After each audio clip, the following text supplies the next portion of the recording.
আলাইকুম ফ্রেন্ডস, আজ নিয়ে এসেছি পাটিসাপটা পিঠা।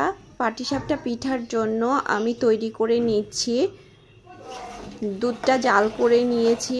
দুধের ভেতরে সুজি, নারকেল, খেজুরের গুড় দিয়ে আমি ক্ষীরটা তৈরি করে নিয়েছি। এখন এখানে ব্যাটারটা তৈরি করছি। চাউলের আটা, ময়দা, সামান্য একটু ময়দা, চিনি, পরিমাণ মতো লবণ দিয়ে ব্যাটারটা রেডি করে নিচ্ছি।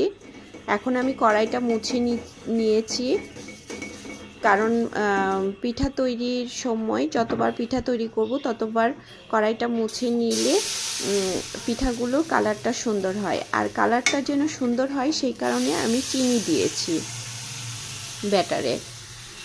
এখন আমি একটা পিঠা আমার তৈরি হয়ে আসছে।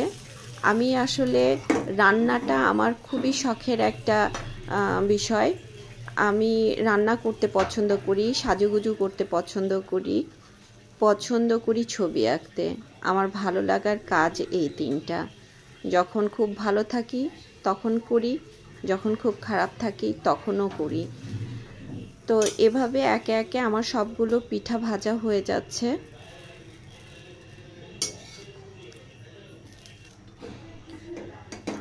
ধন্যবাদ, পাশে থাকবেন, ভালো থাকবেন। আল্লাহ হাফেজ।